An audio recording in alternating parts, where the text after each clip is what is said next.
stump in front of me there. I'm gonna go around it. Just letting the rake fill the ground. That way if I hit a solid stump, I'll know. That one right there.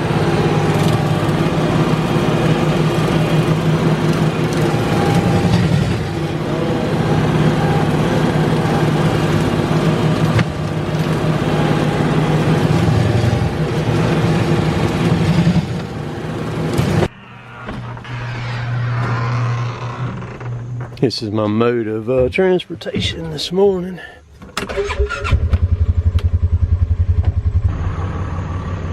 Well, this is going to be my mode of transportation, and this is going to be my mode of transportation. Let's go.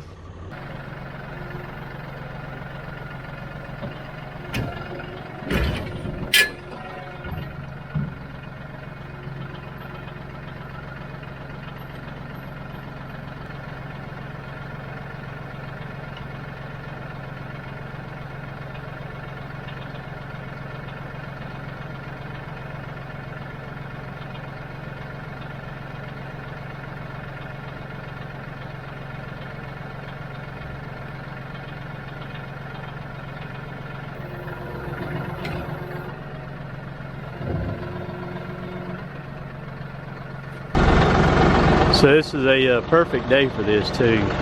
It's raining, light rain, not bad. So that means there won't be any dust or anything like that. And overcast, it won't be hot, but it's gonna roll with it here. I about didn't leave myself enough room between the disc and the dadgum Bushhog there. I'm not sure what I was thinking when I unhooked from that disc right there where I did, but I won't do that again.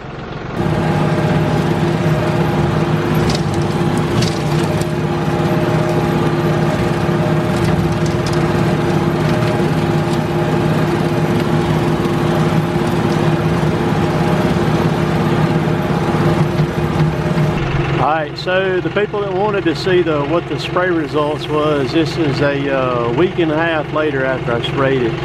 You can definitely see what is waxing back now. Down to there, you can see a definite line. It works like a charm too. I mean, it's a way to go. Keeps you from having to get off the side of the roads and all that stuff with a Bushhog. It's very, very helpful. You can see it real good what it did to those pine trees. It just burns the side of them. Any of the lower limbs on it, just burns them back is all it does. It won't kill them unless you get spray over the top of them there.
we're making some serious progress, or I am anyhow. This is one of our creek crossings right here. We didn't put this in. Whoever had this property before we got it put this in. This is all spring right there, that water running out. It's got a pretty serious spring up there too. That's because that's a lot of water coming out of the ground, coming down through there. But a little sketchy going across it because it's not very wide, but it'll you can ride right on across it there with the 5075. We've got miles and miles and miles of trails on our land that we've got fixed up, and it's a lot of fun to come over here because you can go anywhere you want to go on the property, and you can ride the Rangers or four-wheelers or whatever you want to ride over here. It's pretty cool.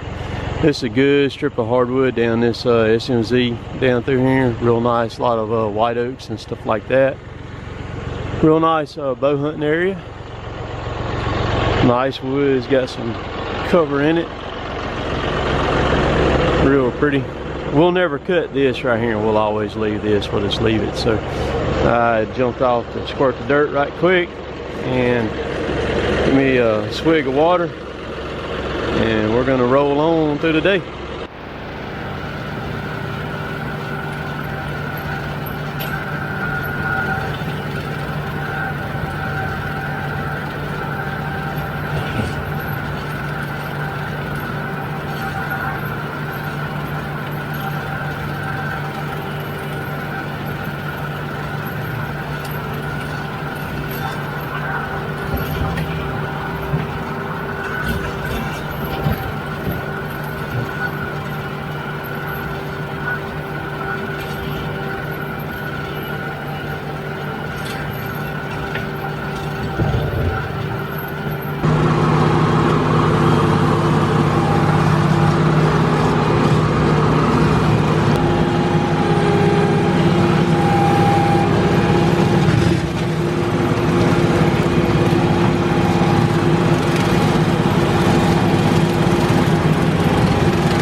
rake fill the ground. That way if I hit a solid stone, I'll know. That one right there.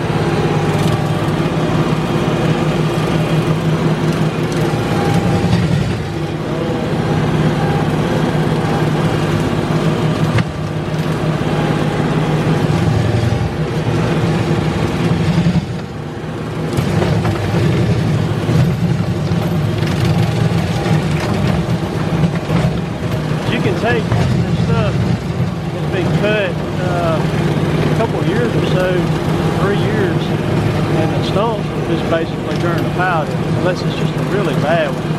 Most of them will always disintegrate. See how I'm getting that stick right there, knocking it out of the way.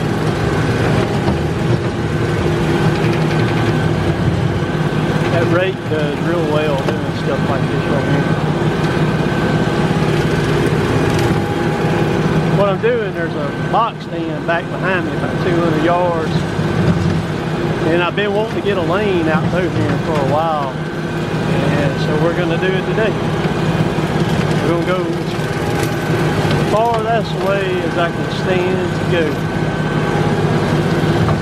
That way if a whitetail crosses right here, I have a chance at it.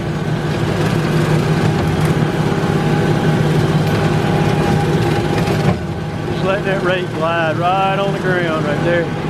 I bump the stump just then. If I bump it and the rake hops over, I can hit it with a bush hog. It ain't gonna hurt a thing.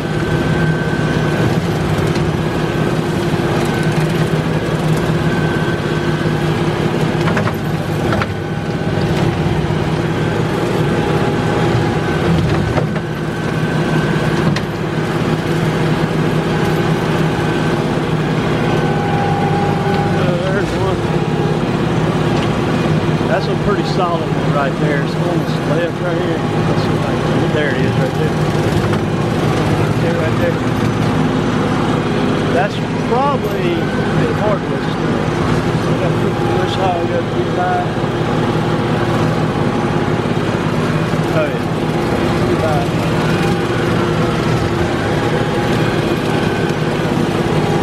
If you just take the time, you can do this stuff like this.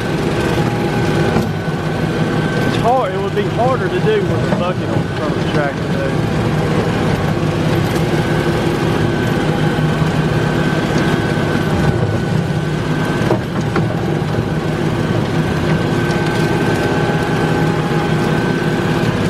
We about where I'm going to turn around at right here.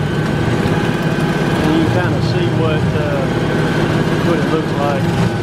Turn around here. I'm going to go straight up there, back up, get all that stuff off my rake. There's another stuff right there.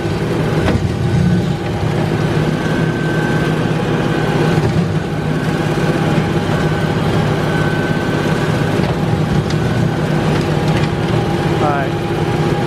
See all that stuff right there? Yeah, go. Alright, get back up.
what it looks like there.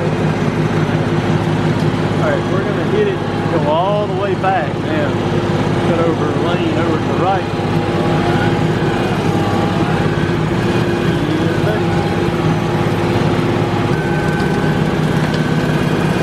See, right beside this tree right here. Rake's on the ground again.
When I left with this tractor this morning, I filled slap up with fuel.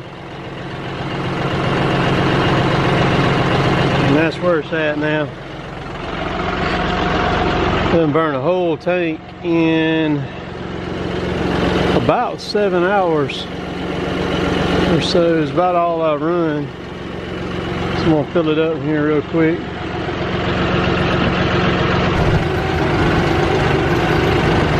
So there's our 437D John Deere.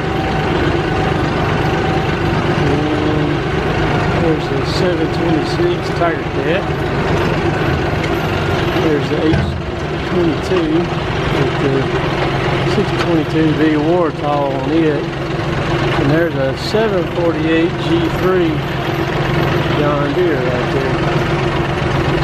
I'm about to drop the Bushhog and hit it here right quick. Alright, so I'm over on our Mississippi side now. Just starting over here. I'm only gonna cut this field and I'm gonna call it quits for the day. I've got this wing and there's a wing that goes back to my right there. I'm gonna knock it out real quick. So they had to cross 2 ditches to get over here. So while I'm over here, I'm gonna go ahead and get this done. And then I'm going to the house. And I'll be back tomorrow. Watch this.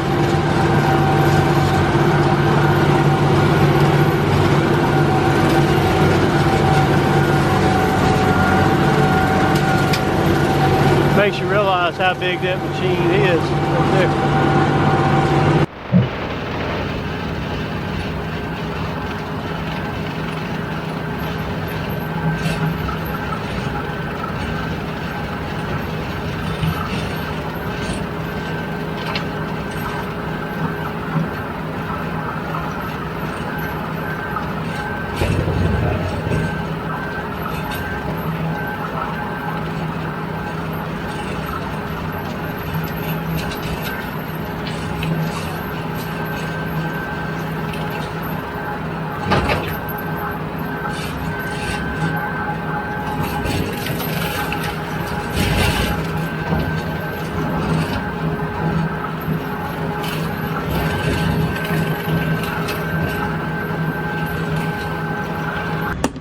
So I've got a good friend of mine's, I graduated with him.